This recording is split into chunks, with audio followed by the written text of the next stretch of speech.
I am sorry, brother, but she is a vindictive devil. I am really sorry, brother, but she manipulated us all. Love you, Harry. That's the text message that Kurt Pfannenstiel received when he woke up in the early morning hours of Friday, May 15th, 2020. Immediately distressed, Kurt contacted another friend of Katie and Harry, the defendant goes by Harry, as well as Ingolf, and shared the text message with her. Vanessa Pettigrew was also concerned, so she drove to Katie's home at 29 Valley Road in Dover to look for Katie. She called, she texted, no Katie. Vanessa knew that there was a court order that prohibited Dr. Tuerk from living at 29 Valley Road, and so that he was staying in a hotel. So she found the hotel in Dedham, and she drove there. She found the two cars that the defendant and Katie shared parked outside. No Katie. She contacted family. She contacted friends. And I expect you will hear that Stephen Rocca, who is Katie's ex-husband and the father of her 3 children, contacted the hotel. The hotel called the Dedham police and asked them to do a well-being check. And when the Dedham police responded to the hotel, no Katie, but they found the defendant totally unresponsive, passed out in his bed. He had scratches on his body. There was knives. There was a liquor bottle. And he was transported to Norwood Hospital, where he remained unresponsive for many hours. So family and friends continued to search. Law enforcement searched in Dedham, Dover, Medfield. Her phone was pinged, and it covered a wide area. So law enforcement was searching in the woods with dogs. No Katie. There was concern that she could be injured in those woods. All day Friday, no Katie. On Saturday, the police learned that Dr. Tuerk had woken up, and they wanted to speak with him. And you will hear from personnel at Norwood Hospital and from the police about the procedures that needed to be followed, in part because of COVID, because this was during the height of the pandemic, and things were more complicated. So it wasn't until after 5 o'clock on Saturday that the police were able to meet with Dr. Tuerk. And I expect that you will hear about the meeting that they had. That interview was recorded. It was an audio recording. I want to tell you that it is a little bit challenging to hear because, in part, everyone was wearing masks. But we will have a transcript that will help you, and you will be able to listen to the interview. It's about 3 hours. And I expect that you will hear that Trooper Jeffrey Kotkowski and Detective Deborah Gonski from the Dedham Police met with Dr. Tuerk in the family waiting room at Norwood Hospital. That he agreed to speak with them. He was provided with his Miranda warnings. The interview was hours, but the police were polite. They were respectful. There was no yelling, and they gave him plenty of time to talk. And in the beginning of that interview, the defendant said he didn't know what happened. He didn't know where Katie was. And the police said, we're concerned. We need to find her. We think she might be in the woods. What can you tell us? And eventually, as they talked more, he told them about what happened, about what he did, about the circumstances at 29 Valley Road. He explained that he and Katie had been having some marital problems and they had separated. He told the police that she needlessly got a restraining order that meant that he had to leave 29 Valley Road. And so he bounced around and he was having a hard time finding a place to stay, that he ended up in Florida. But that he and Katie had agreed to reconcile. He came back from Florida and they were going to work things out.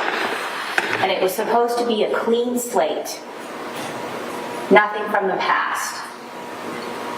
And on Thursday, they had a nice day at 29 Valley Road. They had a nice dinner.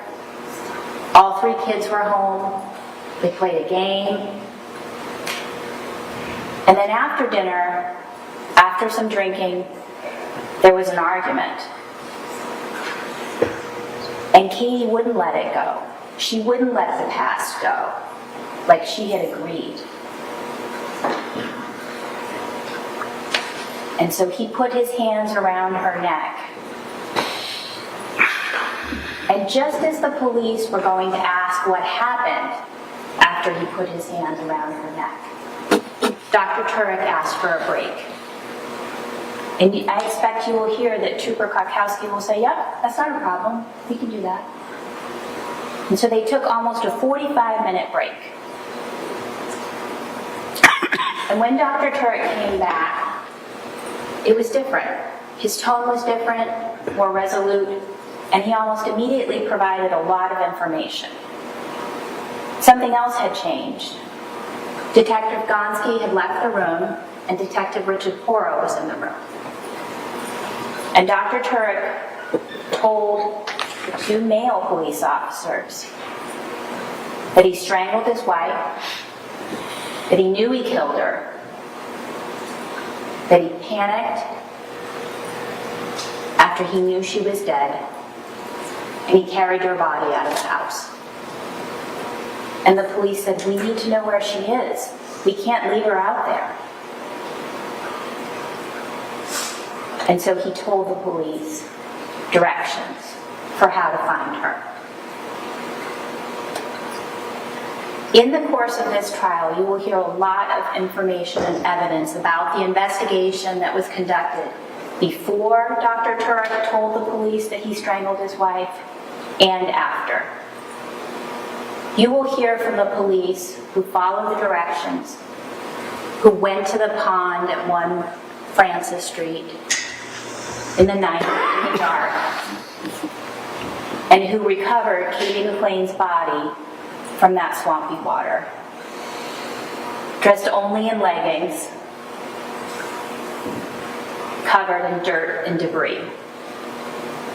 You will hear about her shirt recovered on a branch outside the pond.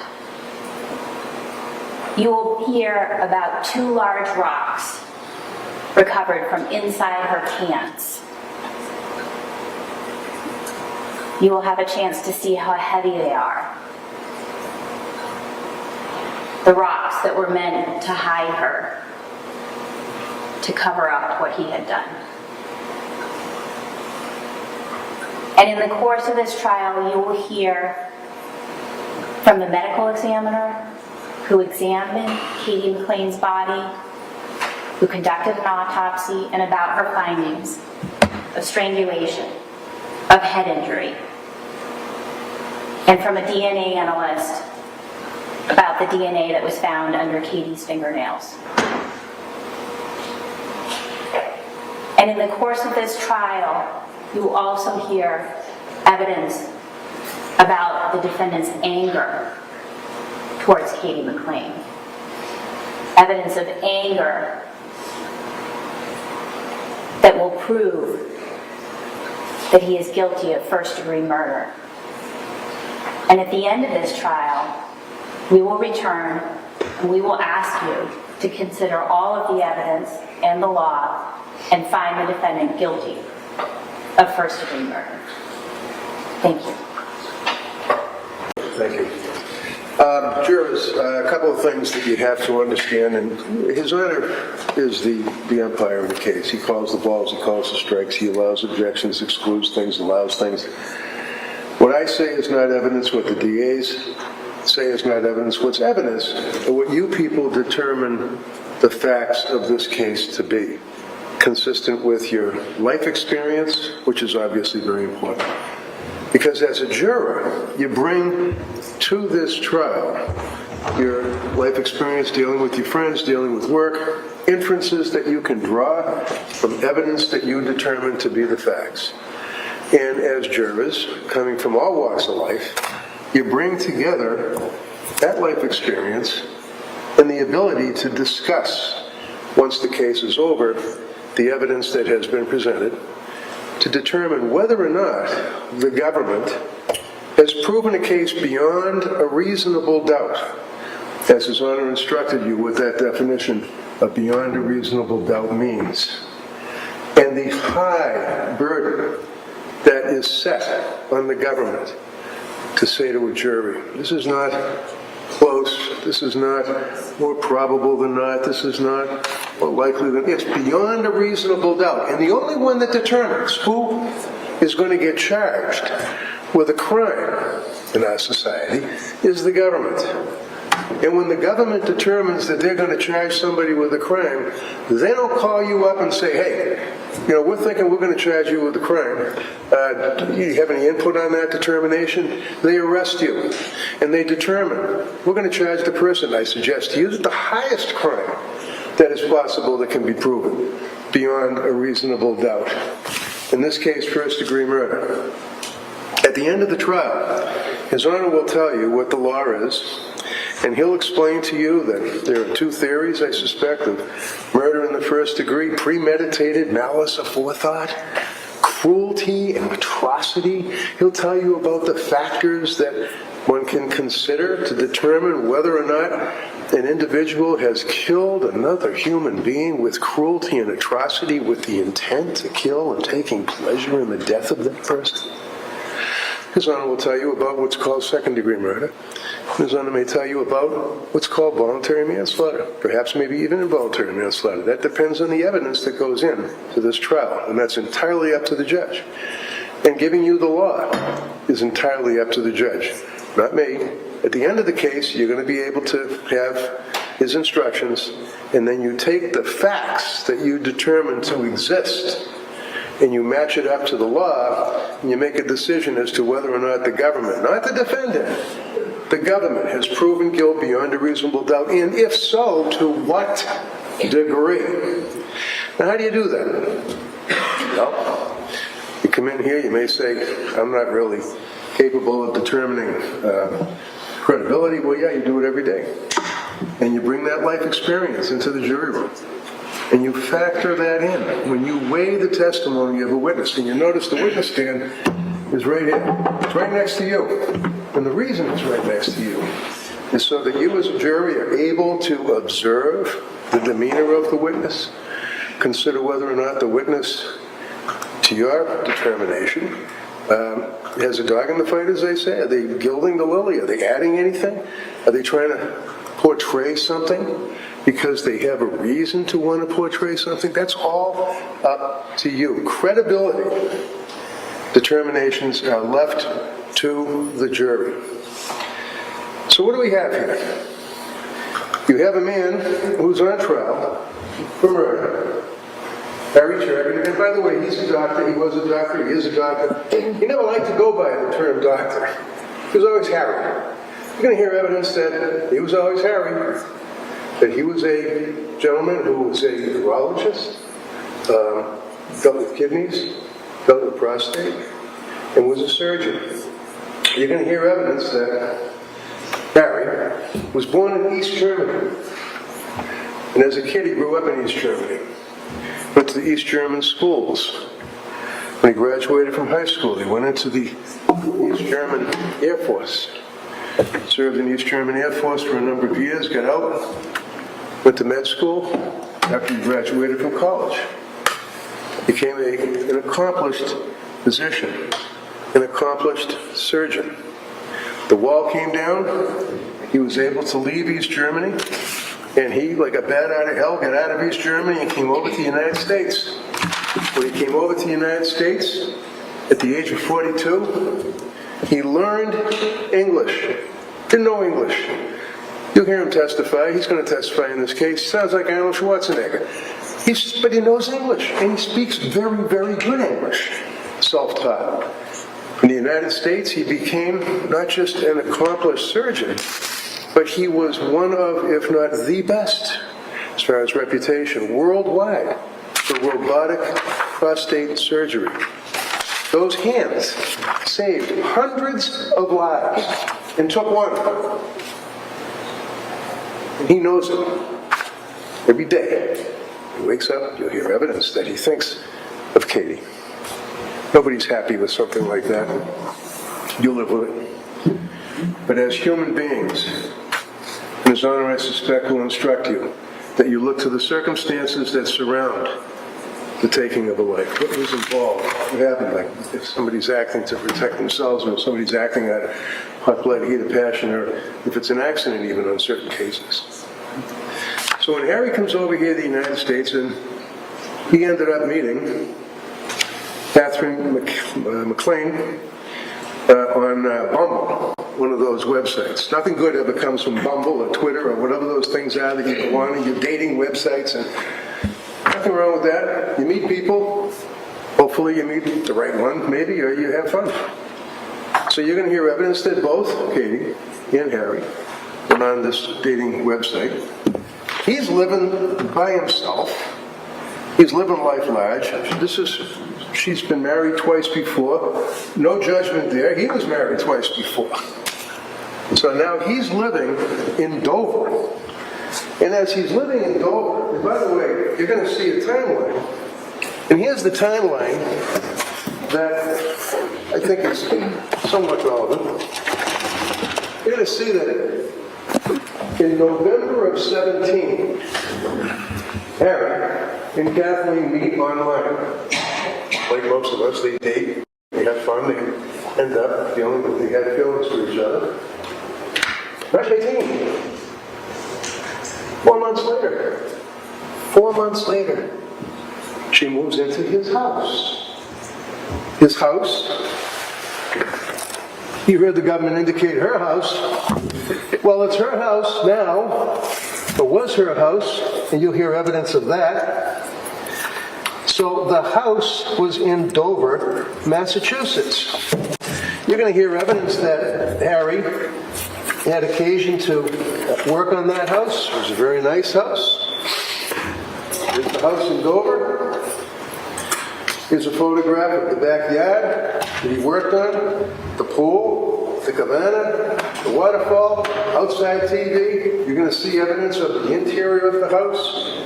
Beautiful home, downstairs, huge exercise gym, huge movie theater with the movie you can watch, office space. Because in March of 18, 5 months later, Kathleen McLean and her 3 children, with Dad, Steve Roca, her 3 children move into the house, and they're living together. He's working, he's going to Boston. And as I say, he didn't like to be Dr. Tuerk. He didn't like to be referred to in any type of appellations. What he preferred was his lifestyle, which involved his Harley Davidson, ×2. He was lucky enough to have 2 Harleys. And what he used to do is he used to go and do his surgery, and he never was one to want to wear, the guard with the round thing on the head and all that. He hated that stuff. He wasn't Dr. Tuerk, he was Harry. Everybody knew him. Everybody loved him. He would walk into work, and that was his attire. Harley Davidson getup underneath his surgical, he'd have Harley Davidson shirt. He became of such repute for St. Elizabeth. They were owned by that medical corporation. I forget. They own all the hospitals that they crashed. But in any event, he was the chief of urology. And he was such a star for them that there were billboards over the expressway in Boston. This is the guy living by himself with his 2 motorcycles, his beautiful house, runs into Kathleen McLean. In December of 19, now we're talking, March of 18 to December of 19, they get married. Drunk. He had a exposition that he had to do in Las Vegas. So they went to Las Vegas. He took her. They had a good time. While he's in Las Vegas and they were both intoxicated, they ended up going through the fast lane, the drive-through weddings, and ended up being able, this is not them, this is an ad, but to sit inside the pink Elvis Cadillac. Drunk in the drive-through in December 19. January of 20.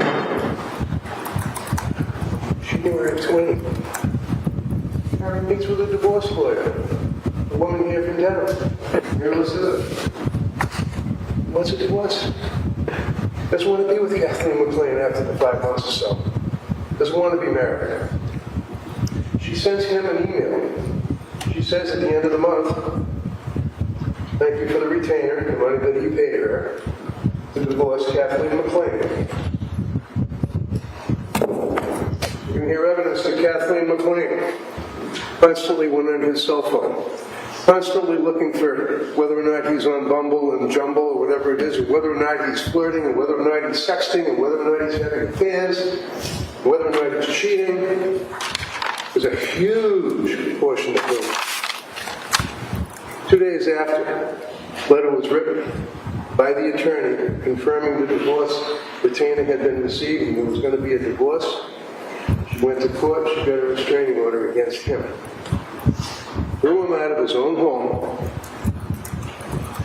ordered by the court because she got a restraining order. Then she filed for divorce.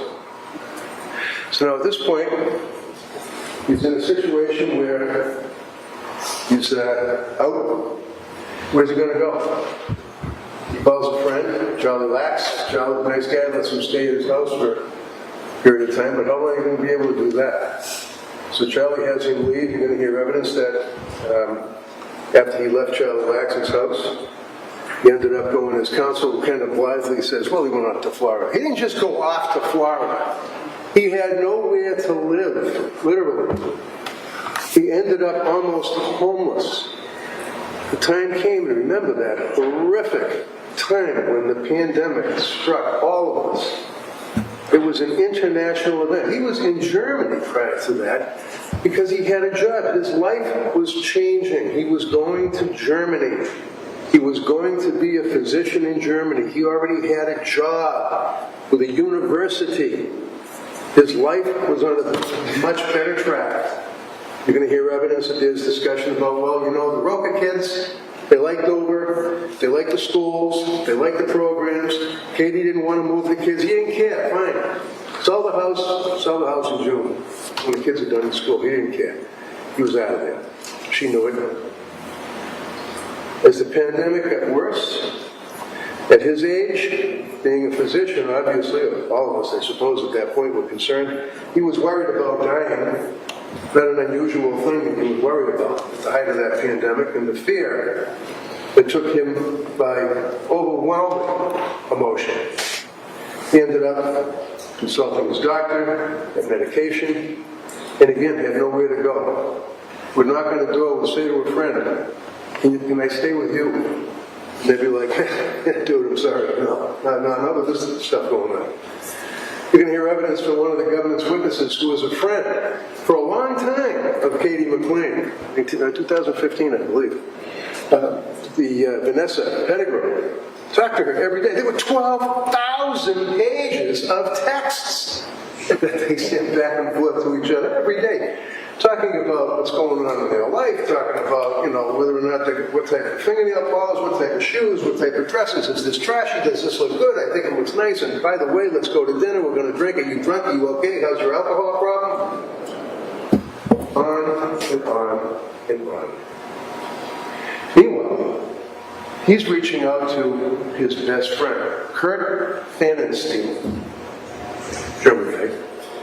He reaches out to Kurt, and I stay with you. You're going to see, because he texted a text that he received from Harry to Vanessa Pettigrew. So you've got Kate McLean, you've got the two planets rolling around, Kurt and Vanessa.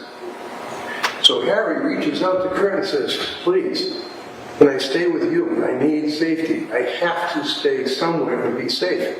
Chris says, no, I don't think so. I can't do that. But he sent that to Vanessa, and the two of them said, it's too bad. He had a lawyer, good lawyer, real good guy. John Hoffman was representing him. John was dealing with her lawyer. And John would send, you'll see the emails, he'd send letters in the course of the negotiations. Can he please stay in the basement? It's his house. Can he stay in the basement? Put a lock on the door.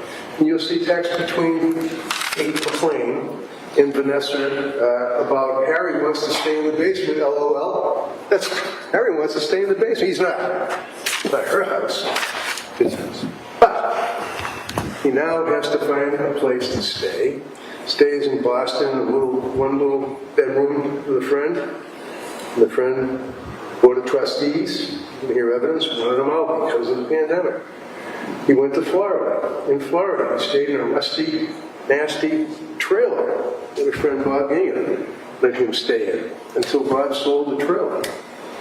In the interim, there were negotiations about reconciliation.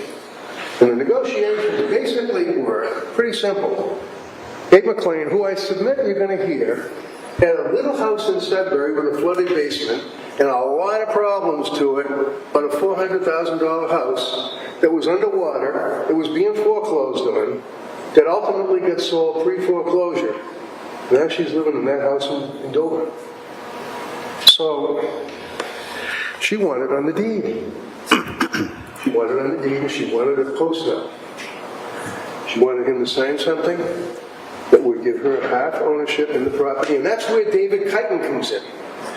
David Kuyten, you'll hear from Zoom, was an attorney and a friend of Kate McLean's, and he talked every day, as many of her friends want to do, would talk sexting to her.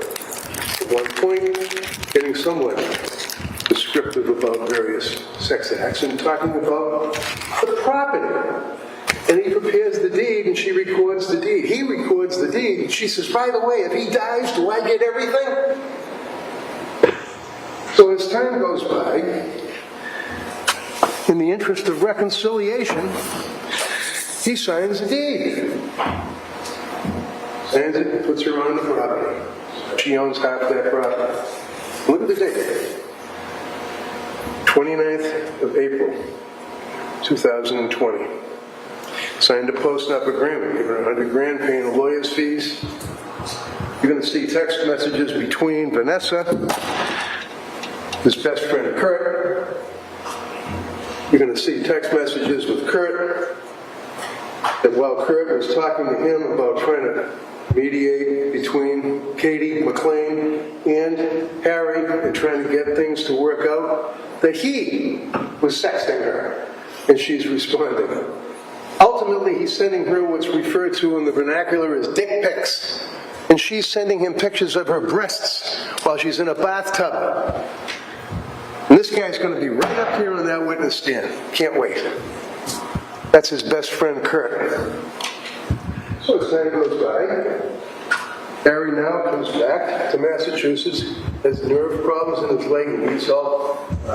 Roca, by the way, was persona non grata with Katie, ends up together, the two of them, pick up Harry, bring him to Denver, stays in a hotel. While he's in the hotel, Katie is with him getting water, food, things of that nature. Has a restraining order. It says, don't worry about the restraining order. Come on back home, because he signed the deed. Come on back home, we're going to be a family again. She files documents with an attorney. You're going to hear from Mike Thaler, who's an attorney here in Dedham, filing, dismissing, restraining orders. Life is good. Harry's going to come back home. They have that nice night that the DA was talking about. They're playing a board game with the kids. They're drinking. They're having martinis. Then they have whiskey. Then they have an argument. Then they go upstairs to the bedroom. That's where they go upstairs, and the DA says that he, with his anger, decided that he was going to murder her. Well, that's a good life choice, huh? No, what actually happened, and you'll see the evidence is pretty clear, that what happens is they're in the bedroom, and they're arguing. And she's talking about the other men. She's got hundreds of guys after her on these websites. And do you think I really loved you? Do you think I really loved you? I'm calling the police tomorrow. You're getting out of here. They got in the course of an argument. She had a rocks glass in her hand. She had her cell phone in the other hand. He got on his knees. He said, Katie, please don't. She smashed the rocks glass off his head, the right side of his head, not the left side like the police think. At that point, with one hand, the size of that hand, the strength of that hand, he grabbed her, snapped the highway, she died. You're going to hear evidence from Dr. Lapasada, pathologist from Rhode Island. Dr. Lapasada will tell you that a lot of what appears to be in any of these pictures that His Honor asked you about, can you handle looking at these pictures that are not pleasant? There's twigs and leaves and stuff on the pond. There's what appears to be bluish skin on the face. A lot of that is from lying face down in the pond, in the pooling of blood, post-mortem. You're going to hear evidence that death was within seconds. He panics, doesn't know what to do. This is post-homicide conduct. The deed is done. What's for you to determine is, can the government show you and prove to you beyond a reasonable doubt that this was not killing in hot blood, heat of passion, sudden combat, as opposed to premeditated malice of forethought and cruelty and atrocity. Putting someone in a pond, this is called fright or flight. Bad move. Should have called 911. Nevertheless, it was a panicked move. You're going to see that when he was in the hospital, you're going to see that he was passed out. He had a 226 blood alcohol level. District Attorney will talk to you about his statements to the police in the course of that questioning, almost as if, he's writing a presidential speech and has all of his wits about him. This is what he looked like when the police first went into the hospital. That's what he looked like. He was passed out. He was coming out of it. Medication, significantly intoxicated. Medical records indicating that the doctors at Norwood believed it was attempted suicide by alcohol poisoning. In the course of talking to the police, and you're going to hear the video, you're going to see, I submit to you, that he was confused with a lot of questions, but nevertheless was trying to be a gentleman, was trying to be cooperative. Police officers noticed his wrist. He tried to kill himself in a state of despondency. Total misery.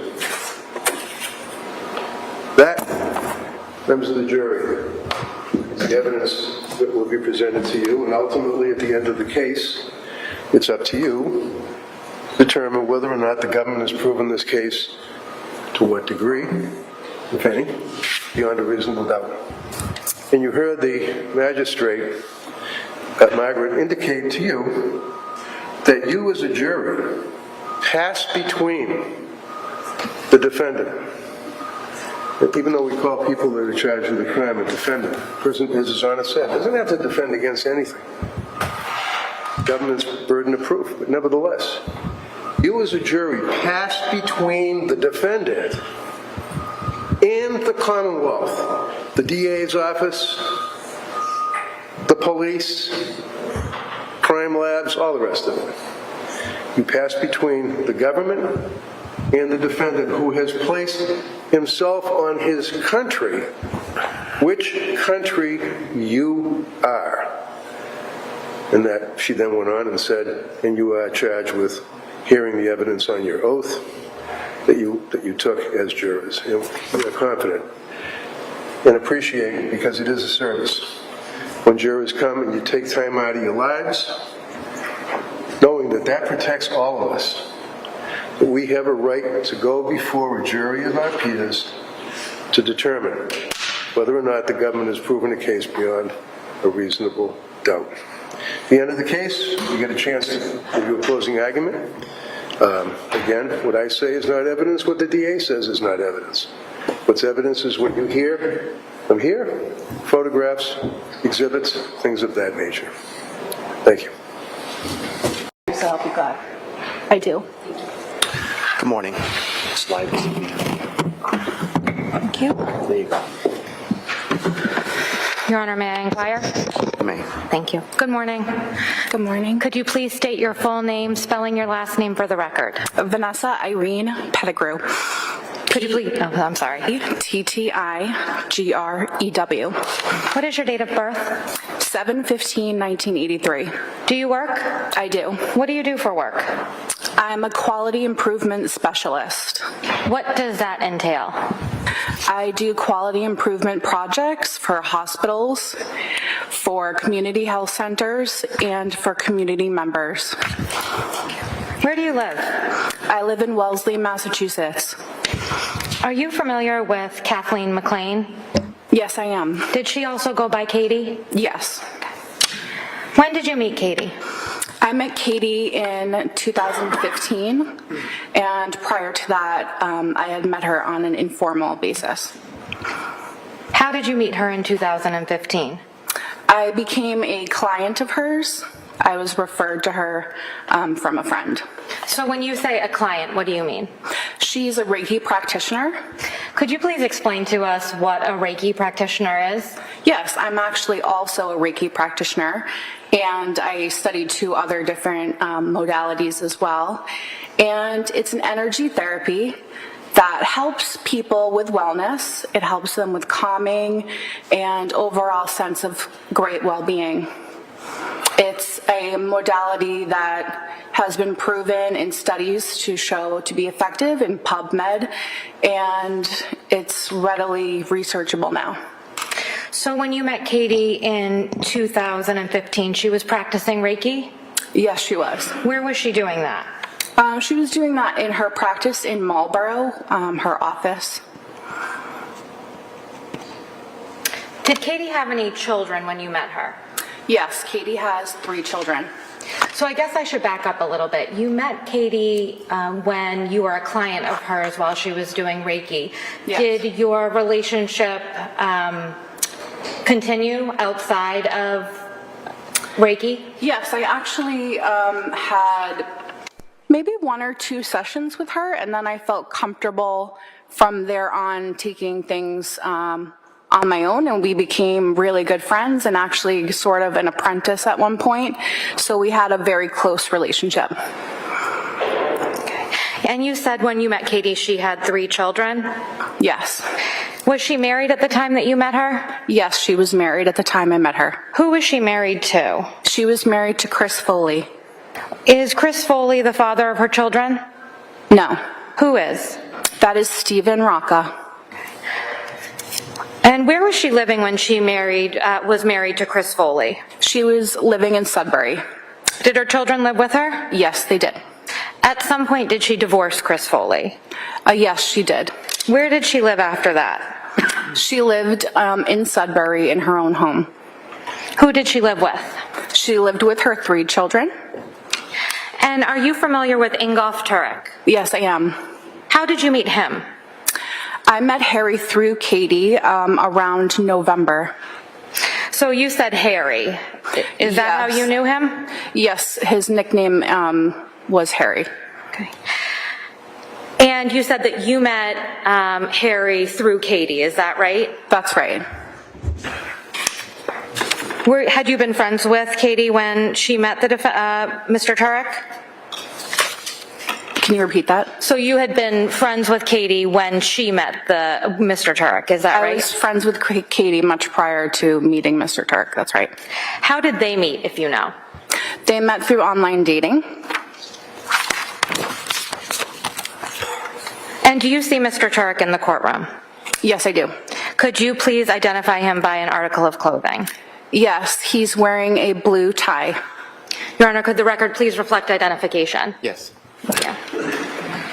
How often did you communicate with Katie during your friendship with her? Katie and I talked almost every day by text and by phone. How often would you see her physically? We got to be pretty close. We would see each other on weekends pretty often. How much time did you spend with Katie and the defendant when they were together? The same amount of time. It was nice. We watched football games together. We had really great cookouts and times together as friends. How often do you think that you spent time with the two of them together? At least a couple times a month. Would you speak with the defendant separately from Katie? I would, yes. How often would you say? Less. Our relationship was a little bit different. Katie and I were very close on multiple different ways. Harry and I became colleagues, and so we would talk mostly about work. So can we talk a little bit about that? How did you and Harry become colleagues? I applied to St. Elizabeth Medical Center as a surgical technologist, and I had a coworker that already worked there. Her name was Patricia McNamee, and she was the VP of perioperative services that I worked prior with her at Beth Israel. And so I applied there. I let Harry know I applied, and that's how the position started. Why did you let Harry know when you applied to St. Elizabeth's? Harry was a surgeon there. And do you know in what field? Yes, he was the chief of urology, When did the you... surgery department. Oh, thank you. When did you get your job at St. Elizabeth's? It was around 2018 that I recall. Would you see Harry during your work shifts? I saw him almost daily, if not face-to-face. I saw him working. He worked almost 4 days a week in surgery. And I was in the OR with him on occasion.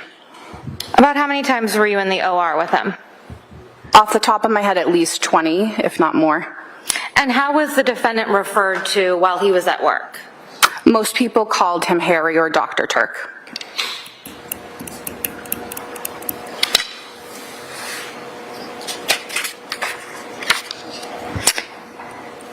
You stated that Katie was living in Sudbury after she had divorced Chris Foley. Is that right? That's right. Was she living there when she met the defendant? Yes, she was. She had a lovely house in Sudbury. At some point, did her living situation change?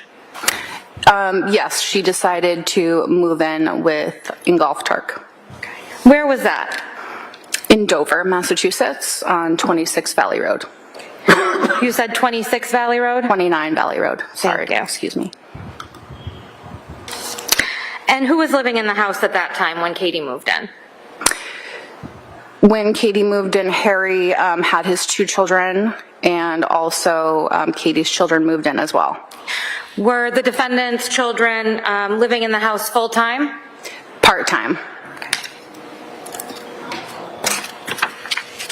Their mother lived in Dover as well. I'm sorry, could you just repeat that? The children that Harry had, Okay. mother lived in Dover as well. So there was shared custody between the defendant's children, is that right? Yes.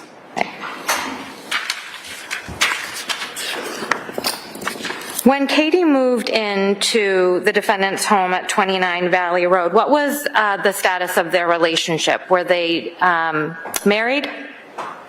When they moved in? Yes. They were dating with the idea of getting engaged. Did they get married? Yes, they did. When was that? It was in December. Were you at the wedding? I was not. It was in Vegas. How did that come about, if you know? They had been talking about getting married for a long time in their relationship, and they had talked back and forth about getting married in Vegas a number of times. So on this occasion, it was just kind of a surprise for the family and all of us that they got married in Vegas. And, you know, the kids got along really well, so it made sense at the time. Were the kids at the wedding in Vegas, if you know? Not that I know of. So it was just the two of them that went on a vacation and ended up getting married? Yep, private moment. And after they got married, did they continue to live at 29 Valley Road? They did. Turning your attention to February 3rd of 2020, did Katie obtain a 209A restraining order against the defendant? Yes, she did. As a condition of that restraining order, did the defendant have to leave 29 Valley Road? Yes, he did. Where did he go, if you know? He went to first a colleague, a friend, Charles Lax. He went to another place in Dover, and then he eventually, I think, went to Florida to live with Bob from Stewart. He had a camper in Florida that he was staying in. How often were you communicating with Katie at that point? Pretty much daily. How would you communicate with her? Mostly by text and also by phone. What types of things would you and Katie talk about? We would talk about her day-to-day, you know, the weather. We would talk about COVID, because it was COVID at the time.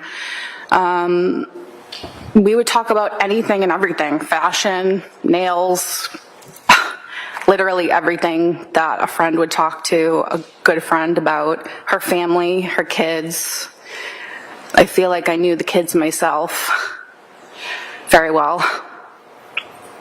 She would send me videos of the kids. Would you talk about your relationships? Yes. And in February 3rd, or around February of 2020, after the defendant had moved out of the house, were they taking steps towards divorce, if you know? They were, yes. At some point in April of 2020, did that change? Yes, there was a change. Harry had sent an email through his lawyer to reconcile. And was Katie considering that? She was going back and forth. She was uncertain, but conflicted. She had to weigh the pros and cons. She was very concerned about her children having a normal, stable life. She wanted the best for her kids. That's all she wanted.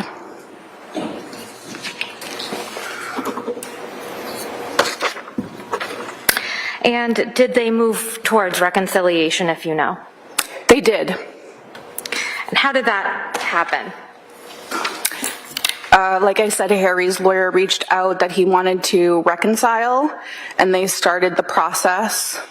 I believe there was a prenuptial agreement, and there were several things that they had to decide upon with each other that they would do moving forward to make it work, including having Dr. Tuerk undergo some psychiatric help and to refrain from Sustained. alcohol. Excuse me. Sustained. Please disregard that last answer is stricken. Next question, please. So when they began reconciliation or talking about reconciliation, where was Katie and her children living at that time? Katie and her children were living in Dover. And where was the defendant living? He was living in a hotel in Dedham. Prior to coming to the hotel in Dedham, where was he living, if you know? As far as I know, he was living in Florida, and he had come up from that trip by car. Did he drive himself, if you know? Katie helped him. And how is that? He had some back pain, and he felt like he couldn't do the drive alone. So she, out of the kindness of her heart, obviously wanted to help him. And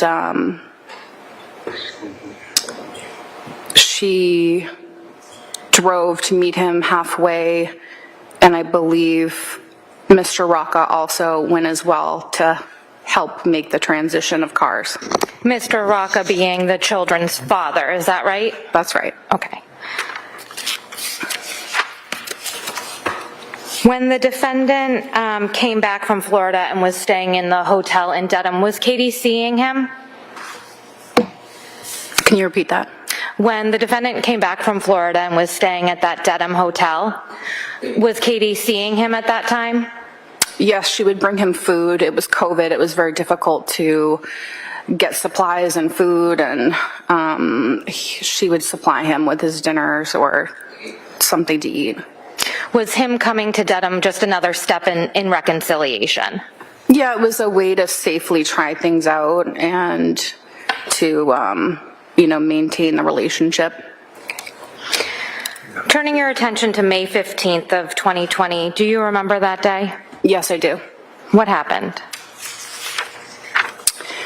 I received a text message from our friend Kurt What's Kurt's last name? Fenesteel. And what was the text message that you received? I received a message believed to be from Harry, and he made a kind of alarming statement to Kurt, and we didn't really know exactly what it meant. So I think I'm going to back you up just a little bit. Approximately what time was the first text message that you received from your friend Kurt? It was around 8 o'clock in the morning. Okay. And what was that first text message that you received, if you can recall? I remember the context of the message. It basically said, "Sorry, brother," and said that Katie was a devil, and she manipulated everybody. Prior to receiving that text message, did you receive another text message from Kurt? I'm not sure which text you'd be referring to. Is your memory exhausted as to the text messages that you first received from Kurt on May 15th of 2020? Yes. Okay. Would it be helpful to review your text messages? Sure. Thank you. Your Honor, these have been pre-marked as exhibits. Once I show the exhibit to the witness, may I display them on the screen? Yes, no objection, Thank Mr. you. Reddington? No, of course not, no. You may. And if you could just look at Exhibit 147 to yourself and read it, and let me know when your memory is refreshed, please.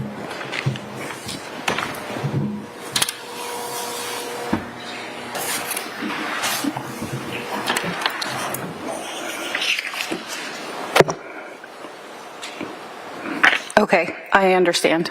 Okay. And what was that first text message that you received from Kurt? He was asking me to call him as soon as possible. And what else did he say? He said we might have a popcorn situation. What did that mean to you? I'm sorry, can you repeat that? I didn't hear it. We might have a what situation? We might have a popcorn situation. Okay, thank you. And what did that mean to you? Objection. Overruled, she can answer it. Popcorn was a code word if Katie needed anything from Kurt and I immediately, that we would be able to respond to her as soon as possible. When you first got those two messages in the early morning hours of May 15th, how did you feel? Objection. I felt... Stay. Next question. Okay. Ms. Gilman, could you please put Exhibit 147 on the screen?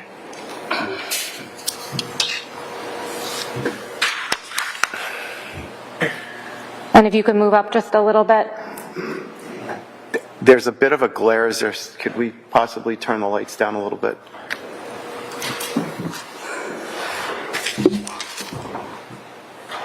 Is that better, Juris? Yes. Okay. All right. Thank you. And Ms. Gilman, if you could just move the screen down a little bit, thank you. And Ms. Pettigrew, are those the two messages that you received from Kurt on May 15th? Yes, they are. Okay. And did you receive a third text message from him? Yes. And what was the third text message that you received from him? The third text message was a copy of a text from Harry. And what did that text message say? That text message said, "I'm sorry, brother. Katie's the devil, and she manipulated all of us." Ms. Gilman, could you please move down to page 2? And there's a text message in green on page 2 of Exhibit 147. Is that the text that you received from Kurt that morning? Yes. And what does it say? "Kurt, I am sorry, brother. If you need to refer to the exhibit in front of you, if that's easier to read, I know the screen is somewhat far away. I apologize for that. Kurt, I am sorry, brother. But she's a vindictive devil. She played us all. I am really sorry, brother, but she manipulated us all. Love you, Harry." After receiving that text message, what did you do? After receiving this text message, I tried reaching out to Katie, and me and my husband, we got into the car and we tried to, the first thing we thought of was, and what I thought of was to check on the children. And where did you go? We went to the house at 29 Valley Road. When you got to the house, what, if any, cars did you see there? I didn't see any cars. What did you do when you got to 29 Valley Road? I rang and knocked on the front door several times. We didn't get an answer, so we got back in the car and we tried to find where Harry's hotel was. How did you do that? We knew it was in Dedham, and we just tried which hotel we thought it might be. What happened while you were looking for the hotel that the defendant was staying at?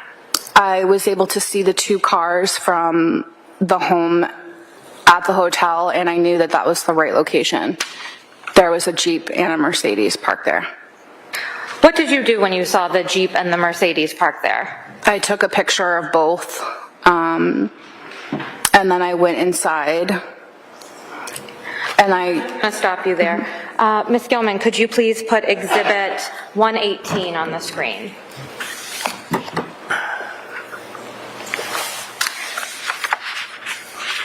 If you could just move, thank you very much.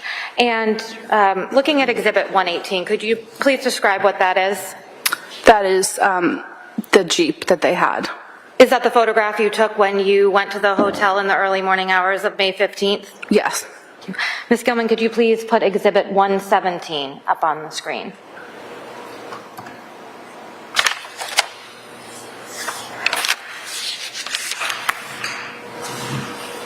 Thank you.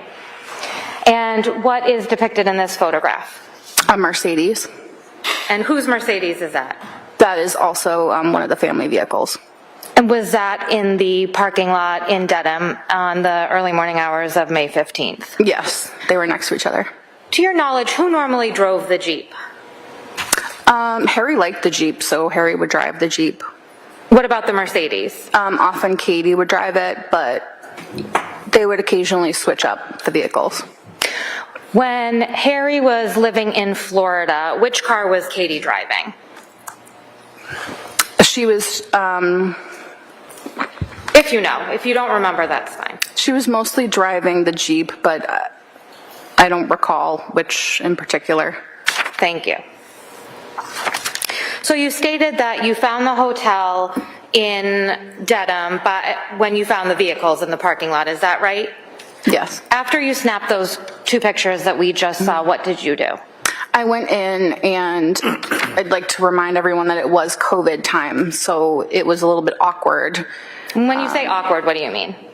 People weren't supposed to be talking to each other, like gathering or anything like that, so it was just an awkward time for everyone. So to be like looking for someone and trying to find someone, it was just a little bit awkward. So I went up to the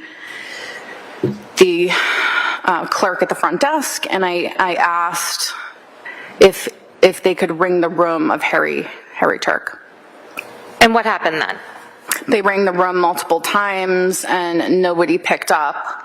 And I was very frustrated. I couldn't reach my friend because I thought she was in there because the car was there. So then I went back to the house at 29 Valley Road, and I tried to make sure the kids were okay again for a second time. And I went to the side door, the glass door this time. So you said that when you went to the hotel, you were sort of frustrated because you couldn't get in touch with your friend when they were ringing the room. Is that right? That's right. Which friend are you referring to? Katie. Were you trying to get in touch with her in any other way during this time period? Yeah, phone calls, text messages. It was not like her. I'm sorry, could you repeat that? It was not like her to not answer repeated texts or phone calls. And when you say phone calls, that would be to her cell phone, is that correct? That's right. Okay. So after you left the hotel when you could not find Katie, you said you returned to 29 Valley Road, is that right? I did. Then what happened? I knocked on the side door, which was glass, and that leads into the kitchen. And I saw Sam there. And Who's Sam? Sam is her son. Okay. And approximately how old was Sam at the time, if you know? I don't remember. Maybe 13 around. Okay. And what happened when you found Sam in the kitchen? I think I startled him. I was frantically looking for his mom at that point. And I asked him for the phone number of his dad, and I also asked him if all the kids were in the house.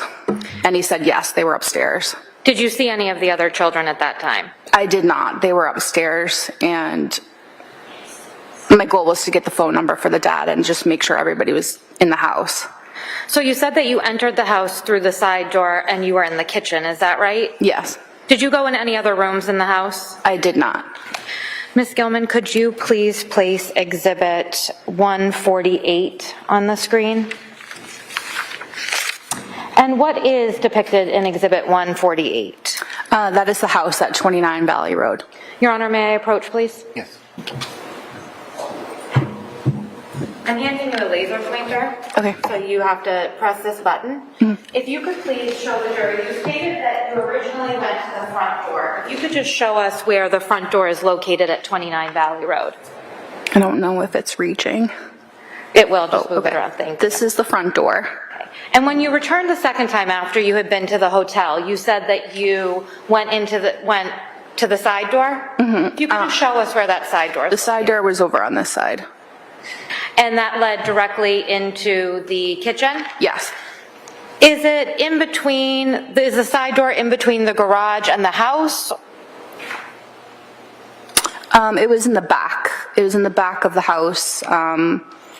Like they had a patio and things like that in the back, and on the patio deck there was a sliding door that was glass. Okay, so if, Ms. Gilman, if you could place Exhibit 149.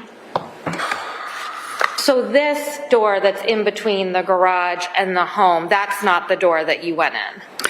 No, it wasn't. I did look through that door, but I went to the side door to meet Sam in the kitchen.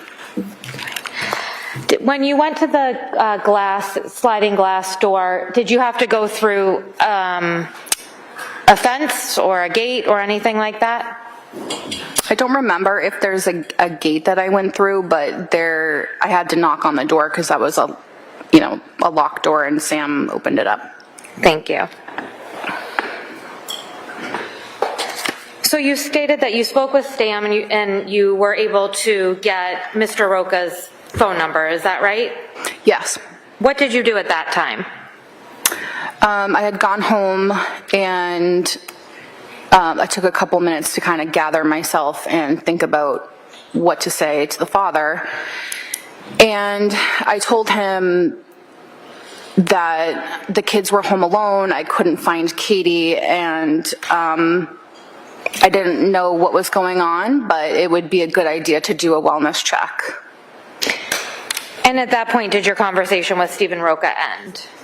I sent him the pictures of the two cars of where I thought they were, or where now I knew they were. And I had also, I think, sent the text from Kurt that made me more alarmed to think that they needed a wellness check. And at that point, did you stay at your home after you had alerted Mr. Roca to the situation? Yes, I did. I took a shower and then I tried to kind of like look at places where Katie might have gone if she, you know, just needed like some time by herself where she might be. At some point that evening of May 15th of 2020, did you go to the Dover police station? I did. Why did you do that? By that time, Stephen had called me and told me that something was going on with Harry, that he was being brought out by an ambulance, and he was like, what is going on? And the Dover police had been involved, and the Dedham police had been involved at that point. And then the Dover police called us in for Kurt and I for a statement.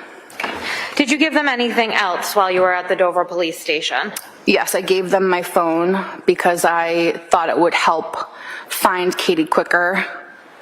And did you consent to an extraction of your cell phone? I did. Was that done to the best of your knowledge? Yes. I have no further questions. Okay.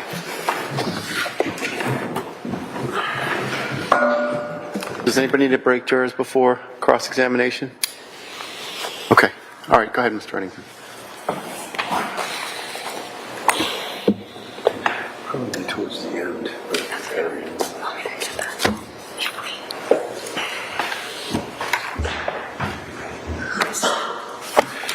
Would you agree with me that you and Ms. McLean communicated on a literally daily basis from 2014 to 15 up to 2020? Roughly daily, I mean, yes. And you'd agree with me that your communications on a daily basis would really pretty much consume most of the day. Once you talk in the morning, you talk in the afternoon, you talk late afternoon, you talk in the evening, you talk in the late evening. Depend on what was going on. Obviously, we have jobs, Right. family matters, So activities. how many texts do you believe over that period of time? Would you agree with me that it's 2014 or 15 that you first made contact with Ms. McLean? Around 2015. And from 2015 until 2020, would you agree with me that you had almost 12,000 pages of text messages between yourself and Katie? I can't confirm how many pages. I've never seen them printed out. Okay. But there was a lot of text messages, A lot of yes. text messages, yeah. And when the police were investigating this case in the very beginning, did they ask you to sign a document to They get did. access to your phone? They did. And did they seize your phone? They did not seize my phone. Did they look at your phone? They did. Did you have any text messages from yourself and Katie, whether it's 12,000 pages worth or one page? Did you have any text messages between the two of you on your phone? Yes, we had text messages between us on my phone. And going how far back? As far as I know, they started in 2015. So your testimony would be that you did not delete any text messages with Katie. Is that right? I don't recall which text messages were deleted or not deleted. Okay. You started to get involved with this investigation on the 20th of May when you called the police and indicated that you had been to the house and that you could not find Katie. Is that correct? I didn't call the police, Mr. Rocca did, but I made a statement at the police department in Dover. And when you went to the police department in Dover, do you recall how many times, if you remember, that you spoke to the police investigators from Dover Police Department? Once or twice? Because you gave an interview, right? I gave an interview, yes. All right. Do you remember the date that you gave them the interview? It was on the date that she was missing. Do you recall when you spoke with, was it Trooper Jeffrey Kotkowski that you spoke to? If you remember. I don't remember his last name. I remember speaking to an officer in the Dover PD You don't department. remember his last name. That's fine. And you told the police in that investigation what you knew about the relationship she had with Harry Tuerk, correct? Yes, Now, you knew Harry Tuerk because actually he had done surgery on your father, right? that is completely incorrect. You did not do surgery on your father. No, he did not. Tell the police that he did surgery on your father? No. So when you first met Harry Tuerk, it would be through Katie McLean, Kathleen McLean? Yes, it was through Katie McLean. And you knew that, and she introduced you to Harry, right? Yes, She told you that Harry was a surgeon at St. E's, right? that's right. Were you working at St. E's at the time? I was not. You wanted, however, to work at St. E's, correct? Yes, one of my prior colleagues was working there and Harry was working there, so Your answer is yes, correct? yes. Do you recall speaking to Ms. McLean and asking whether or not she'd talk to Harry about getting you a job there? I think it's normal for people who are getting a job to get recommendations, so yes, that's something I would do. I mean, there's nothing wrong with that. I mean, it's not what you know, who you know, as they say, right? I mean, if you know somebody, that's fine. You can reach out and they can help you out, right? And that's what he did, right? Yes? You're nodding your Yes. head? And he got you the job at St. E's, right? And you were a good worker. Yes. Yes? Yes, And on occasion, you even worked with him, right? I did. And you had occasion to observe his surgical techniques, right? Absolutely. And in your text messages, you actually, on one occasion, indicated that his surgery was music. Yes, it was. And it was fun to watch. It was interesting to watch him act as a surgeon because he did a damn good job at it, right? Absolutely. When you met Katie, when you first started talking with Ms. McLean, would you agree with me that one of the things that you two would talk about was her concerns that Harry was having relationships with other women online or offline, right? That topic came up. It came up about 1,000 times, right? Wasn't just come up once, it came up all the time, right? I think the culture of hospitals is that there's some questions about relationships that goes on. Okay. Well, I mean, she would reach out to you in your text messages. For example, do you recall in the beginning portion of your relationship would be page 1710 on the texts, that she sent you a message saying that she is Objection. All right, first of all, is there a date on that, Mr. Reddington? You have 1710 on this. August 6th, Of what year? 2018. Beginning of their relationship. Can you show Ms. Beatty and Ms. McLaughlin, please? Could we approach, please? Yes, we can approach. Bring the laptop. All right, so jurors, I just want to give you an instruction. You're going to hear this witness testify about statements that were allegedly made to her by Katie McLean. Those statements are only offered for a limited purpose. That is, to show the state of mind of Katie McLean around the time of the alleged event and the relationship. You may only consider those statements, that is, to Ms. McLean's state of mind, only if you find that the defendant was aware of her state of mind. You may not consider the statements for the truth of what is asserted in those statements. Okay. Thank you. So, Ms. Pettigrew, I'm going to ask you if you recall the content of these text messages in your communications with Ms. McLean. Do you recall that she indicated to you that she found in his cell phone a woman that he had an affair 14 years ago, Kate Kelly? I remember the name Kate Kelly. Okay, she was from New Hampshire, right? Yes? Yes. And do you remember that Kate McLean was very upset about the fact that she found that contact in Harry's phone? Talk to you about it. The two of you sent texts back and forth. I remember conversations about the name Kate Kelly. And the conversations basically were that Kate McLean was very upset about that, right? As far as I knew, she was trying to figure out what was going on. Right. And she told you that she found that by looking in his phone, right? I don't recall that particular aspect of her looking in the phone. Do you recall her further into the conversations indicating that she texted him, "I know because I have his phone"? Do you recall her telling you that? I don't recall that specific text. And Harry emailed an open position at St. E's along the same time for you to get that job, right?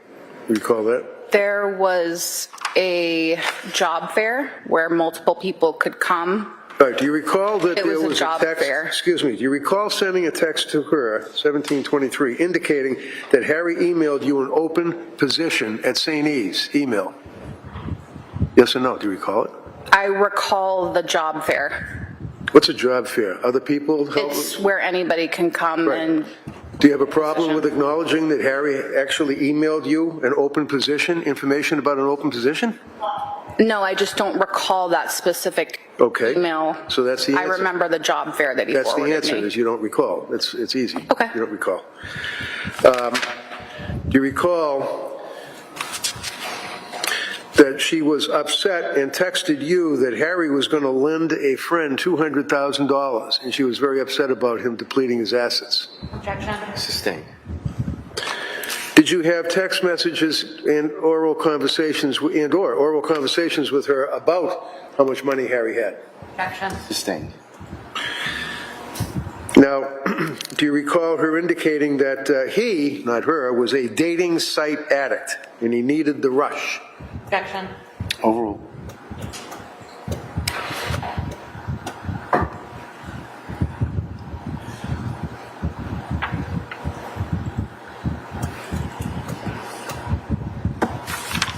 I remember both of them talking about dating sites. Okay. And do you recall her indicating that, in her opinion, he was a dating site addict and needed the rush? I don't remember those terms, but they did talk about the dating sites. It often comes up in new relationships, whether or not to Okay, so, stop the dating sites or not. right, yeah, you've answered that. Yeah. Do you recall? That's pretty common. Okay, so let's do it this way. I ask a question, you answer, okay? Mm-hmm. Thank you. So do you recall indicating to her, I guess maybe I should work for Harry. You need a spy. Do you remember saying that to her? Overruled. Are you talking about a joke? The other one that said it. Are you talking about a joke? That was. Do you remember saying it? I remember a joke passed between Katie and I. Uh-huh. And the joke was what? That you were going to be a spy for her? I remember a joke like that, yes. Okay. What did you mean? It's just a joke. Like what? I don't get the joke. What joke? What was the joke? It's just a joke between friends. Okay. And what was the joke? That if you know where someone is and you are spending time with them, that you would, tell them what you saw. Right. And she was very active on tracking websites as well, tracking his whereabouts. Isn't that right? That you knew about? Overall. I think both of them did that. Okay, So, look, the question is, were you aware of them discussing anything about tracking websites? Yes or no? they tracked each other. They track each other, okay. Yes. So you know that she actually, you recall sending her a text saying, you gotta get off that tracking thing? That you felt that it was interfering with their relationship? I say that to parents that track their children all the time as well. There's a lot of helicopter parents out there. So the question is, again, if you can focus, I apologize if I confused you. Do you recall any conversations about the tracking app that she was using ruining their relationship? As far as I know, they were both using it, and people Can you use just it for their answer the kids. question? Yes. Okay, Yes. thank you. Now, do you recall that she then, at the same time frame, moving up about a month or so, indicated that Dina friended him on Facebook and that he deleted the account? I went into his phone. Do you recall her saying anything like that to you? Objection. Sustained. Do you know who Dina was? I don't remember, Dina. There was only so many I could keep track of. So many what? So many people that Harry knew. Oh, how about the guys that she knew? How many guys did she know that you knew about? Sustained. Did you know she was on the dating websites? Objection. Overruled. I think most people that go on dating websites No, date no, multiple listen to the people. question. Do you know she, McLean, was on dating websites? Both of them were on dating websites, so yes. Do you know Yes. that she, thank you, she was on Yes. dating websites? And you know that she was receiving photographs of men, various stages of dress, on exercise equipment, beaches, things of that nature. You know that, right? Objection. Sustained. That's the nature of online Hey, dating. listen, just take a moment before you answer the question to see if there's an objection, okay? Thank you. So how about the dates that she went on? You remember the dentist from New Hampshire, right? Objection, Your Honor, While they were, Sustained. may we approach? Yes. I've lost all my boards. Lisa? They were here. Oh, they're up there? Okay.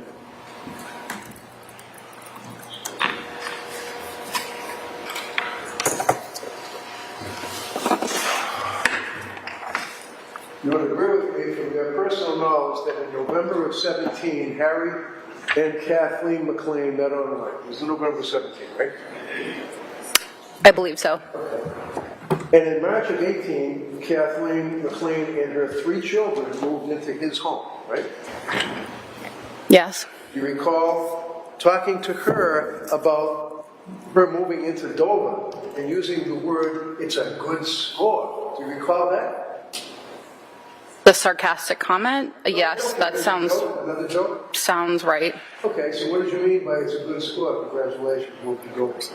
I think when people get into a good relationship that they're happy with and they feel like they finally met the right person, which is how Katie felt, that's a good score.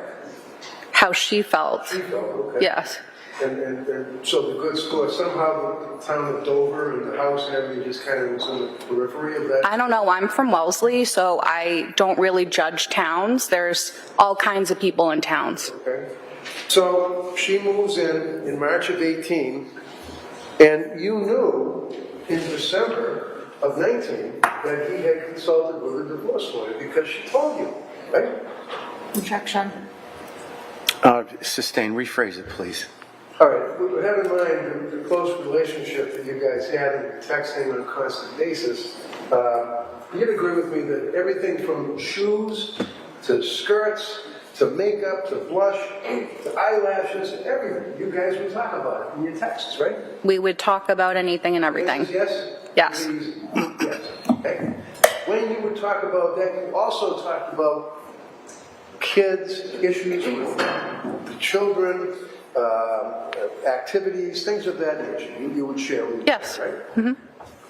And when Harry, 5 months, less than 5 months after they get married, went to see a divorce lawyer, you were the first person she told, right? I don't know if it was the first person, but she told me, yes. Told you that, right? Yes. And what did she tell you? What was her state of mind when she told you that? She was conflicted. Okay, what does that mean?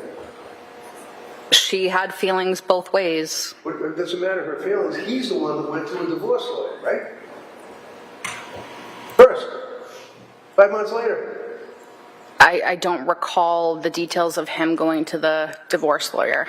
You don't remember your friend telling you that he wanted to get a divorce?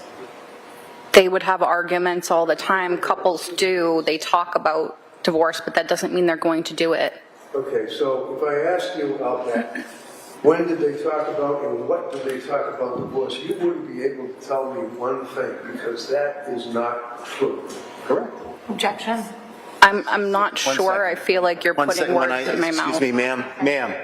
When there's an objection, you don't answer, okay? Okay, I'm sorry. All right. So the objection is sustained. Please rephrase the question. So, the end of January of 2020, you knew that he was going to get a divorce, right? You at least knew that. I did not know for sure what his plans were. I had never spoken to him about it. Things change. Yes. You knew he saw a divorce lawyer, right? She told you. They talked about divorce a couple different ways. Not they, please, focus. They, nothing. Her told you got a divorce lawyer, right? That's all. Yes. Okay. And as a result of that, then she took action and got a divorce lawyer of her own, right? Sure. Right. And then she went and got a restraining order against him and got him thrown out of his house, right? That's not how I recall the timeline of events. Well, it was February 3rd that she got the restraining order. It was the end of January that he saw the divorce lawyer, well before she saw a lawyer.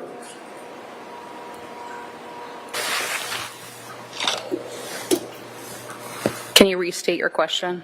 Sure. February 3rd is when she got the restraining order throwing him out of his house. Okay? Yes? Okay. And it was the end of January 30th that he had the divorce lawyer send her a letter saying he wanted a divorce 5 months after they got married. You knew that, right? Mm-hmm. Yes. And it was February 3rd, after he got the divorce lawyer, that she went and got the restraining order to throw him out of his house, right? Objection asked and answered. No, overruled.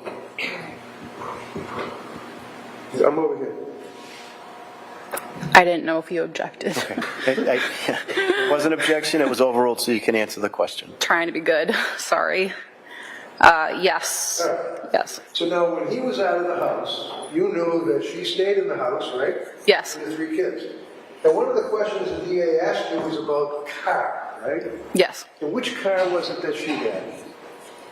She would use either one. I know She had the Jeep and she had the Mercedes. Okay, and they were his cars, right? Yes. I mean, she had 3 kids, I so don't care about the 3 kids. depending on how many kids she had to cart around. Right. Right. His car, right? I think once you're married, it doesn't become his and hers, but sure. No, I guess not. Before they got married, he owned the Jeep, right?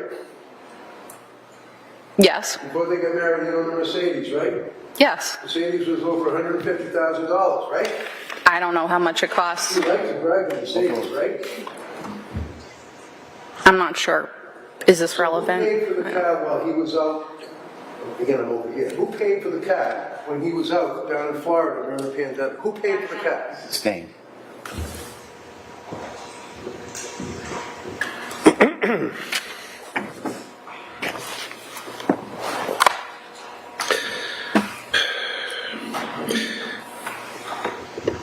Do you recall, moving on, now it's after the restraining order was issued and Harry was out of the house, around February 2020, having conversation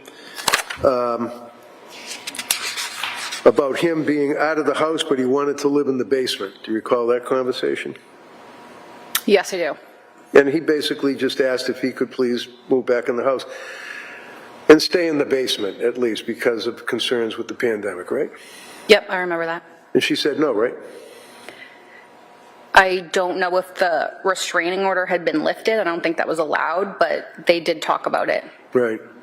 But as far as her agreement or not agreement, you know from a text that she sent you at that time frame that we talked about, that she said no, LOL. She wouldn't let him move into the basement. It's his house. I think there was an issue about how they were communicating and getting along at the time, and there needed to be a barrier, and that's what she felt. How would they communicate? They weren't communicating and getting along at the time. He was out of the house in Florida, and she's living in his house with the 3 kids. So why would he move in the basement then? I don't Because he had nowhere to live. He's living in a trailer. Objection. Sustained. Next But if they question. weren't talking, why would he move in? Ma'am. It's Yes. confusing me, sorry.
Okay, go ahead, Mr. Reddington. Around March into April of 2020, you knew that she knew that he was going back to Germany. Yes, I knew he was taking a trip to Germany.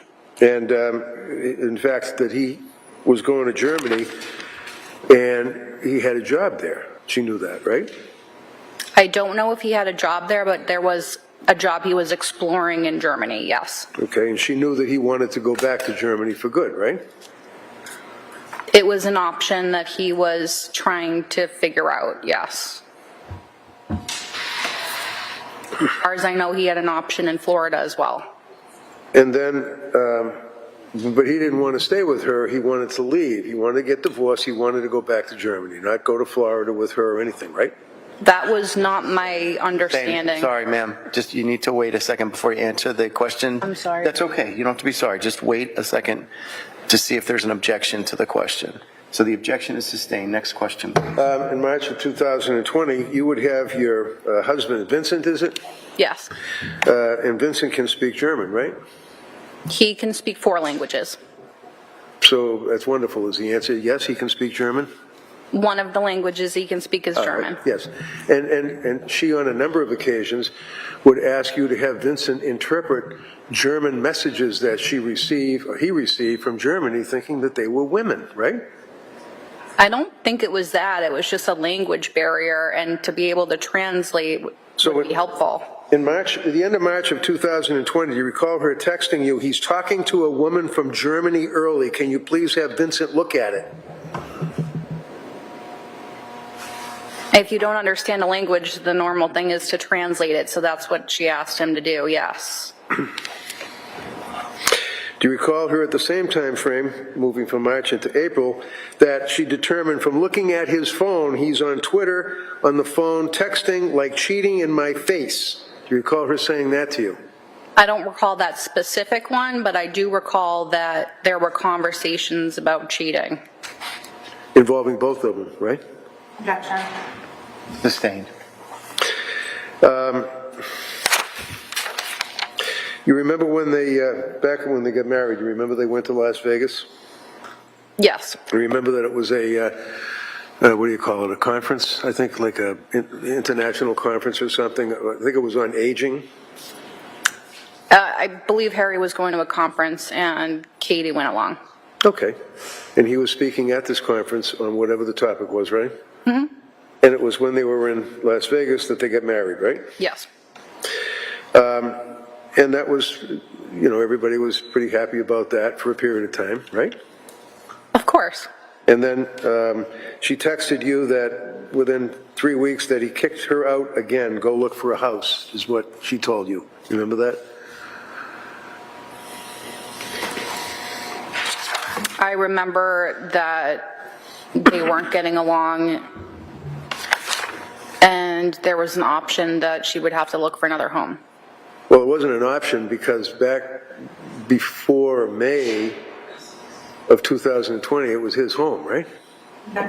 No, overall. You knew he owned the home, right?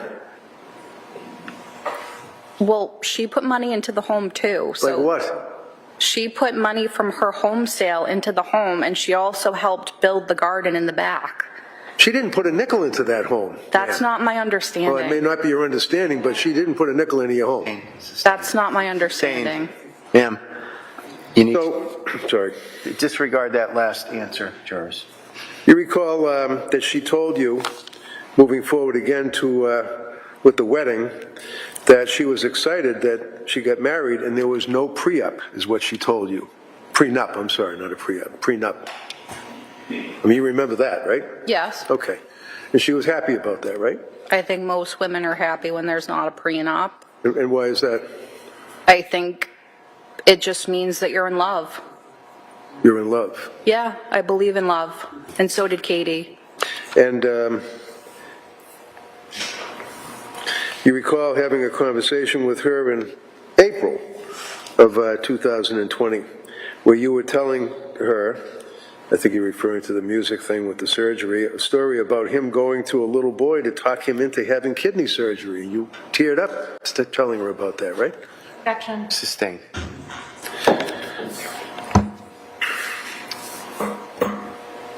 Do you recall that she indicated again at that same time frame that she texted you that she was determined to move home to Germany? He was determined to move home to Germany.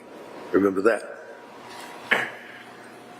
I think that was one of the options for him. I think he had others as well, so it's Okay, so the I'm way you're asking asking the about the question. text, ma'am, not what you think other options were, might have been, could have been, should have been. She was upset and told you that he was determined to move, and I quote, determined to move home to Germany, is the text she sent you. Do you remember that? I do. All right.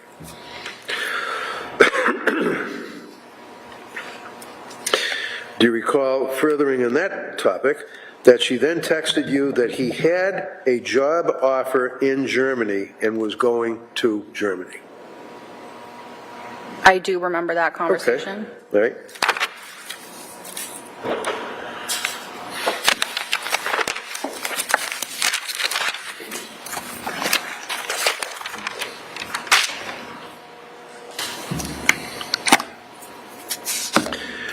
You said that she had a beautiful, cute little house in Sudbury, right?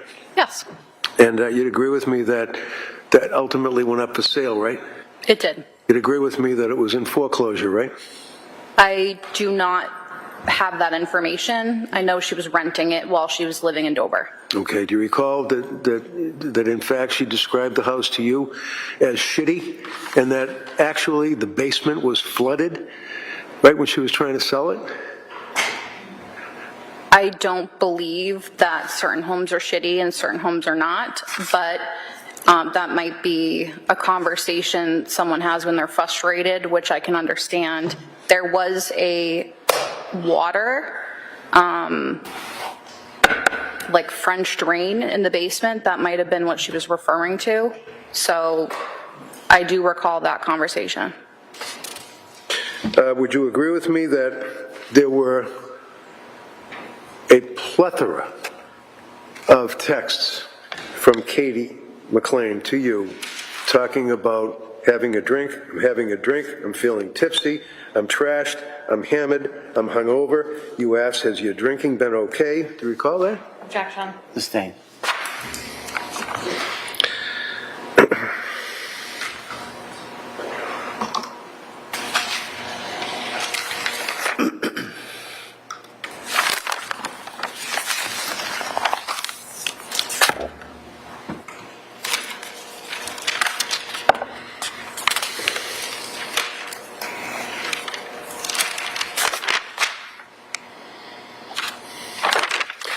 Do you recall her indicating that she had, and she texted you, and this would be right around the same time that they were supposedly reconciling, that she had a new app to track his location? Do you recall her telling you that?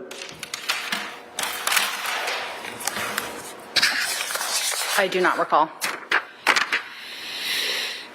Do you recall her indicating, wow, Dr. Tuerk apparently can perform surgery from Home Depot? Do you recall that one? It's kind of funny. Sustain. Did she ever tell you that she used the the tracking app, his location? You gotta wait till she objects. Okay, overruled. She can answer that. Okay, you can answer. I answered this already. They both had tracking apps, so yes, both of them had tracking apps. Okay. But you don't recall her indicating that he was at Home Depot on one occasion? No? I'm sorry. Sorry.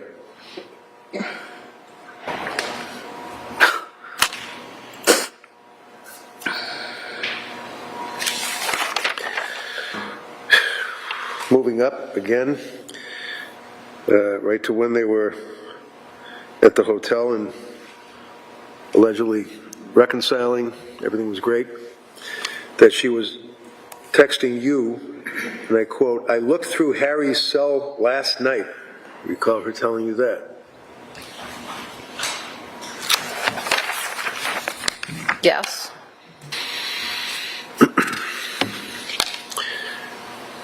Do you recall her texting you and saying, "I'm so happy I have Vanessa to look at the phone"?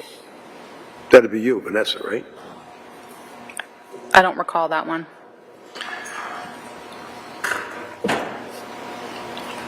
Do you recall her right before the May alleged reconciliation that she texted you for help to find out who is this Stephanie bitch? It's his type, fake blonde, fake tits. Do you recall her texting you that? Sustain. I do not recall. Sustained. Okay.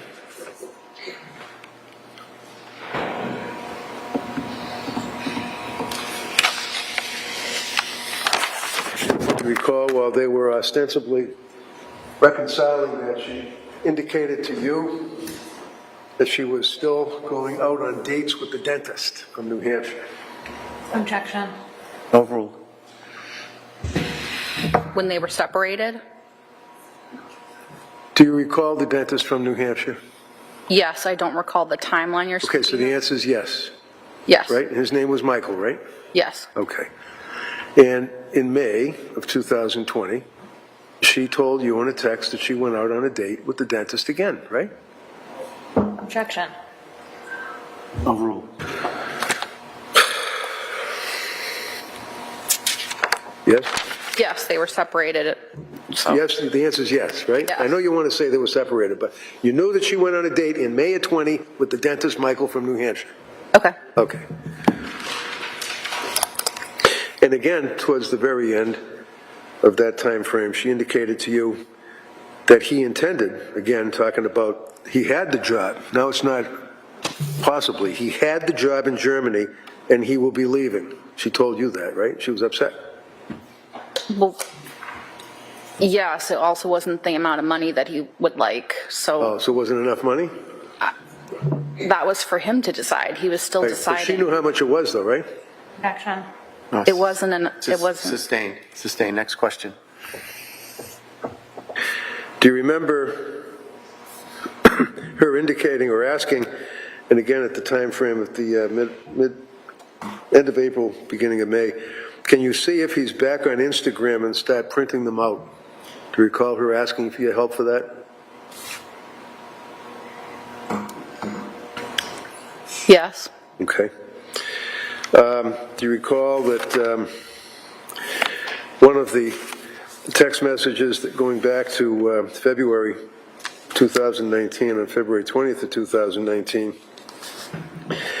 that you sent a text to Harry and he was asking you about why Katie was having, you're objecting. Objection. Sustained. Well, can I see it sidebar? Yes.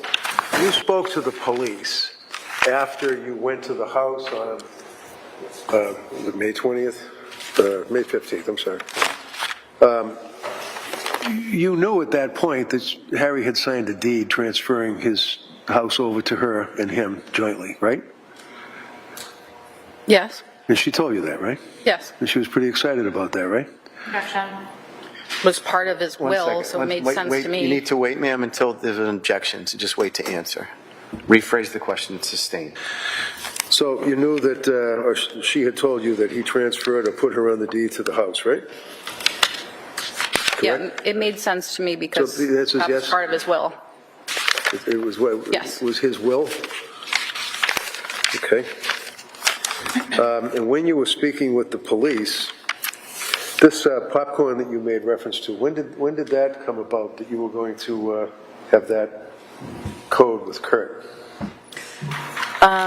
We were nervous. Sorry? We were nervous I'm about, not asking about you being nervous. I said when. It's a W word. When? okay, When was it? so we were trying to figure out when they were reconciling it. When was it that you decided to use this popcorn word? Before Harry moved back into the house. When? So that would be around April. Okay. It was really just a week before you talked to the police that you decided to use this popcorn. You told the police about popcorn a week before, just a week. Okay. Is that right? I don't know. I'd have to check. So when you were speaking to Lieutenant or Detective Karkowski,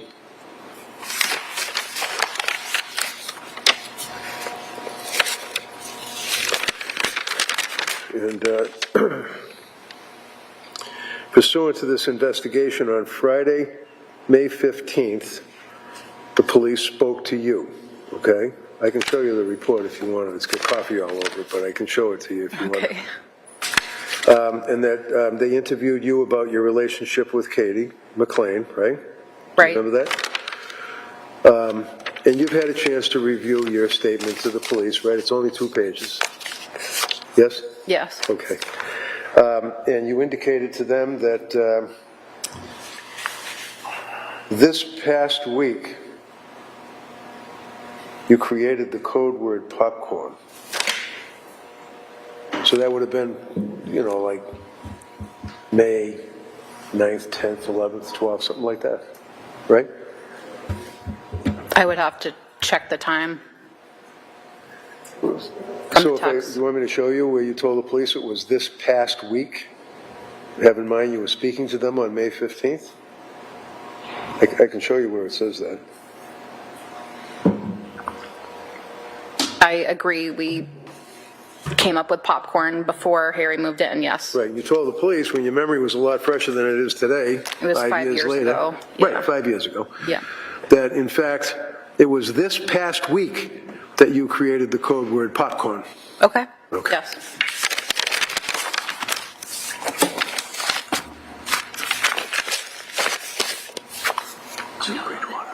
So, yeah, I have nothing further. Thank you, Your Honor. Okay. All right. Thank you, ma'am. You may step down. Please be careful. There is a ledge there. Thank you. Careful. Thank you. You may. Thank you. Good afternoon. Good afternoon. Could you please state your full name, spelling your last name for the record? Todd Vincent Wilcox, Wilcox. Are you currently employed? Yes. How? I'm with the Dover Police Department as a sergeant, How long have you been with the Dover Police Department? 31 years, How long have you been a sergeant? almost 25. What are some of your duties as a sergeant? To supervise, support the officers that I work with, work on the daily operations, setting up sector assignments and stuff like that. What shift are you currently working? Monday through Friday, 7 to 3. Turning your attention to February 3rd of 2020, were you working on that day? Yes, I was. In what capacity? I was working patrol, but also as a shift supervisor, What shift? 7 to 3. And you said you were also a shift supervisor? Yes. What does that mean? Exactly what I said. I just had in charge of like the daily operations, supervising, supporting my officers. So when you come to work, are you in a uniform? Yes, And do you drive a marked cruiser? yes, I do. At some point on February 3rd of 2020, did you respond to 29 Valley Road in Dover? Yes, I did. Why was that? We were going to be serving a restraining order Who were you serving the restraining order to? to Ingolf Tuerk. Was he the homeowner at 29 Valley Road? Yes, he was. Were you able to serve that restraining order on that day? Yes, we did. Do you see Ingolf Tuerk in the courtroom? I do. Could you please point to him and describe an article of clothing that he's wearing? He's sitting right there wearing a blue suit, a blue tie. Could the record please reflect identification? Yes. Thank you. What was his demeanor when you served him with the restraining order? He was upset, sad, disappointed. How long were you at the residence?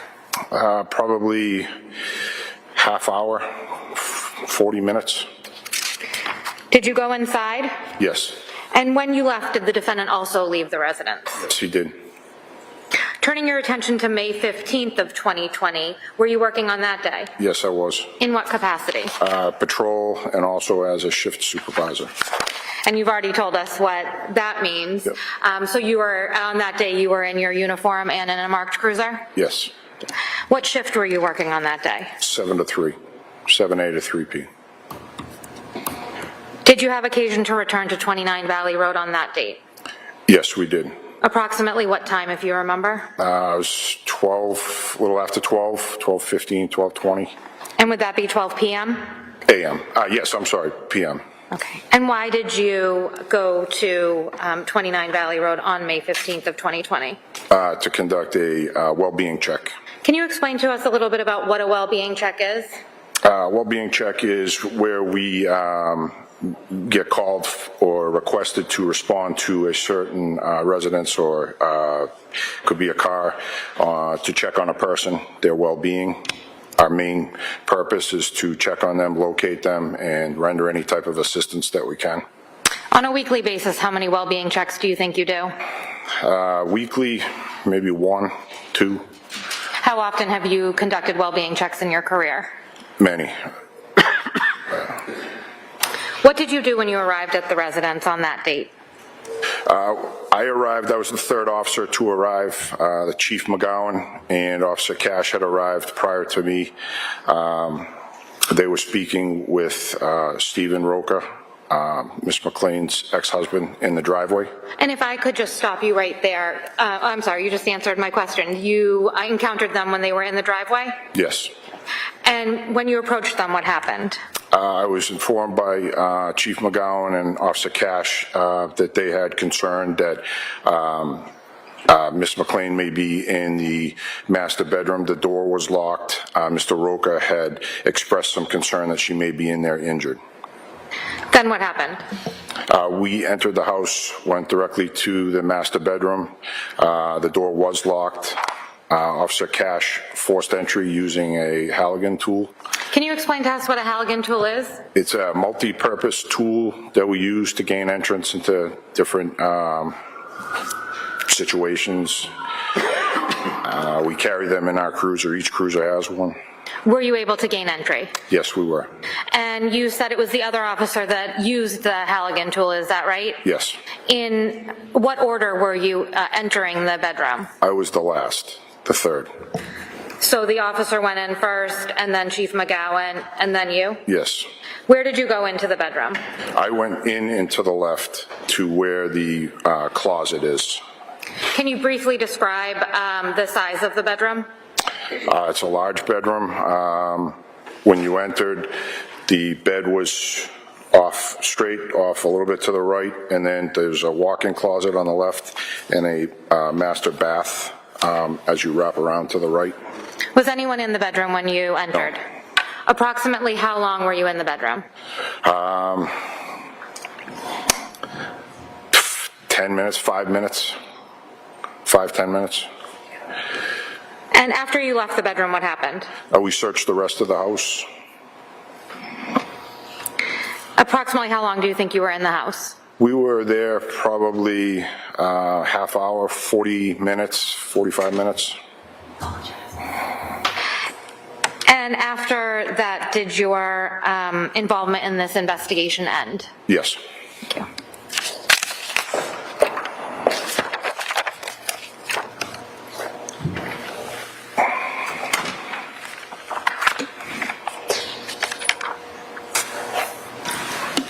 Any more? I have no further questions.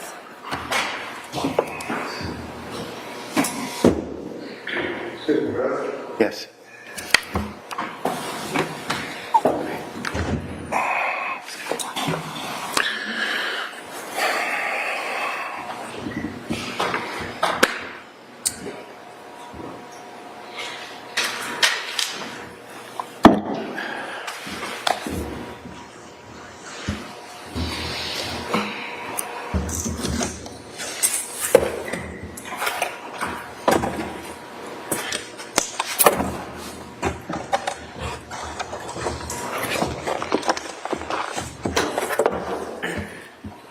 Morning.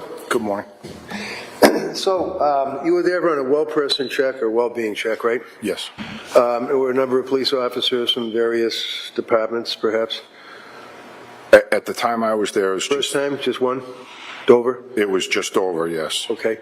And you indicated that one of your brother officers had used the Halligan tool to enter the bedroom. Yes, sir. That's the thing that forces the door and splinters the door and things like that, right? It can, yes. And it did in this case. It splintered the door and you guys were able to open it and go in. Yes, sir. And when you went in, one of the things that you saw would be the bed in the master bedroom, right? Do you remember seeing the bed? I did not, I saw it, yes. Okay. I'm going to approach you, sir, with an item that's been marked, it's exhibit for ID, excuse me. Do you recognize that as being the bedroom? One second. Was it marked for ID? We haven't had a chance to mark them for ID yet this morning. Why don't we, can we just do it right now? Nancy, what's the next letter? Okay, all right. Whatever you want. Thank you. Okay, thank you. Thanks. See for ID. Do you recognize that, sir? So to be honest with you, If you don't, that's all right. I don't. I mean, this has happened 5 years ago. I came in from, if this was the way the bedroom was set up, I would have come in from the other side. The other side meaning over here? Yeah, I would have entered in here if the bed was, if that. don't recognize that. I don't. It's okay, fair enough. You have to,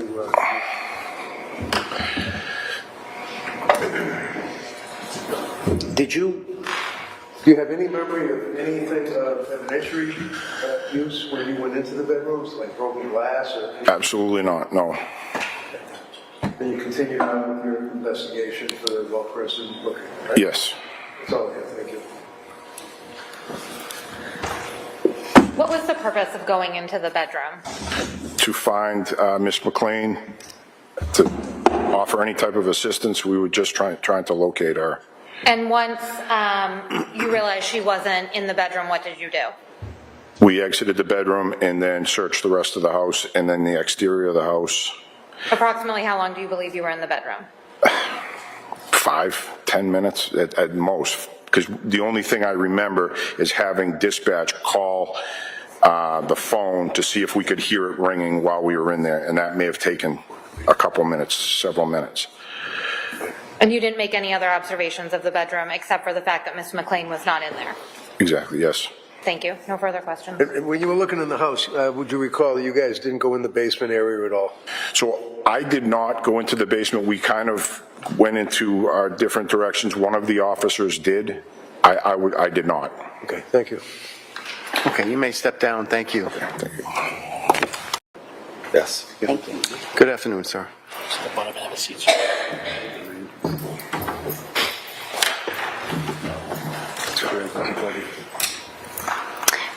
Good afternoon, sir.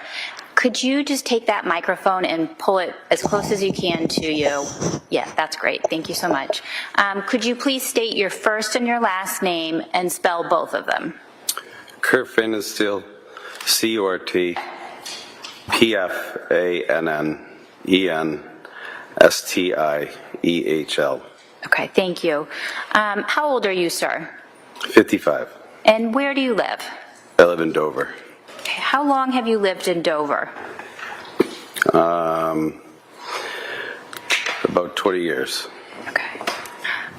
And can you tell us, what do you do for a living?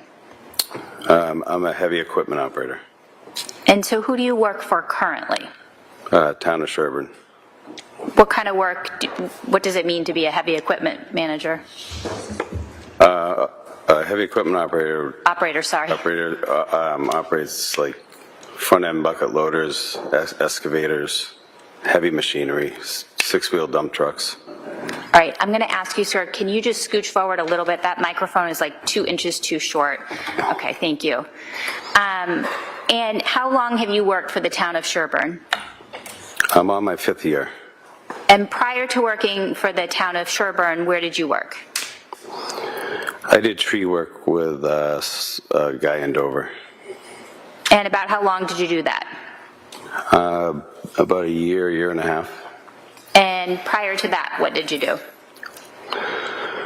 I ran my family's business.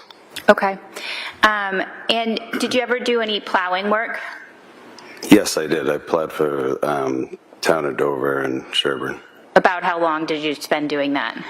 For Dover, I did it 9 years. And how about Sherburne? The whole time during the winter for the last 5 years. I'm on my 5th year. Okay. And have you lived in the same house in Dover the whole time that you've lived in Dover, or have you moved? I've moved. Okay. How many houses have you had in Dover? 4. Okay. So I won't make you go through all of them, but in 2020, where were you living? 85 Walpole Street. 85 Walpole Street. And can you just tell us generally, where in Dover is 85 Walpole Street?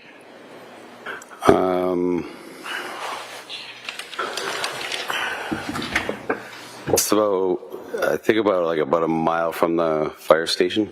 Okay. And by the way, did you have any sort of a professional relationship with the fire station? Yes, I do till the present. I'm a will call. What does that mean? We're on a paging system where you get called whenever there's a fire or a tone goes out. We go. I'm not full time. Okay. Does Dover have a full-time fire department? No. All right. And 85 Walpole Street, what kind of house was that? It was an old farmhouse. Okay. And when you say old, about how old? It's a circa house. Hundreds of years? 18, I don't even know, 18 something. Like this courthouse maybe even? Maybe, yeah. All right. And are you familiar with 1 Francis Street in Dover? That was across from my backyard. Okay. So was it possible to travel from your backyard to 1 Francis Street? Yeah, I mean, you have to walk around like a big fence. Okay. Where was the fence? The fence was between my yard and then their house. Okay. So even though the 2 houses weren't directly behind each other, did the backyards on some level sort of back up to each other? I'm sorry, say again, did they back up to each other? Yeah, parts of the backyards. Yes. I mean, Okay. my house kind of went this way, facing like, there's a pond, facing the pond. And then their house was here. Okay. And the pond, was that closer to 1 Francis Street or closer to your house? Theirs was closer because my house is set back from it with a Okay. driveway in between and then a garage. Okay. And do you have children, sir? Yes, How many children do you have? I have 2 children. Okay, overruled. He may answer it. And at some point, did you become acquainted with Katie McLean and Ingolf Tuerk? Yes. Do you know when that was? I'm not exactly sure when it was. We met like at the Legion, American Legion. And was the American Legion that you met at in Dover? Yes. And if we use May of 2020 as a reference point, how long had you known Katie McLean and Ingolf Tuerk in May of 2020? Maybe a year and a half, 2 years. I'm not 100%. Okay, but it wasn't just a few weeks or a few months? Right. Okay, it had at least been a couple of years, would you say? Yeah, maybe a little over a year. Okay. And do you know when you met them, whether you met them together or separately? I don't remember that because, I mean, I was at the Legion drinking, so I'm not 100%. Okay. And when you first met them, you know, whether it was 2018 or 2019, how often would you see them? I mean, it wasn't like every day or all the time. It was like football games and maybe birthday party or something. And where would you see them? At their house. Okay. And where was their house? I'm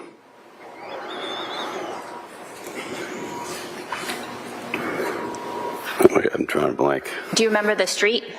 No, I can't think of the street. That's okay. If I said 29 Valley Road, would that Yeah. sound familiar? Valley Road, yeah. Okay. And how would you get from your house to Valley Road? How far away is it? Maybe a mile Okay. or less. A mile or less? Yeah, I don't remember. And when you saw Katie McLean and Ingolf Tuerk, would they always be together or would you see them separately as well? No, I think that I saw them together. Okay. Would you ever spend time with them separately?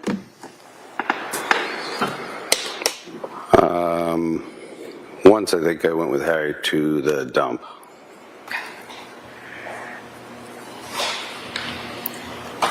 And do you know about when that was? I don't. Okay. And had you met their children? Yes, when I was at their house. Okay. Both sets of children? Both Katie's children and Harry's children? I think so, yes. Okay. And had you met any of their ex-spouses? No.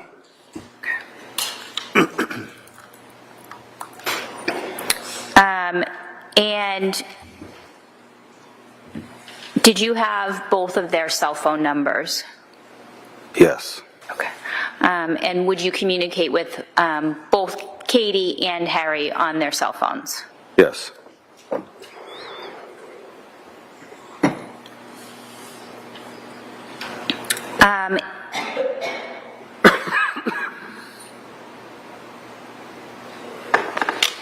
Your Honor, would this be a convenient time to stop for the day? Yes. Okay, thank you. Okay, you may step down, sir.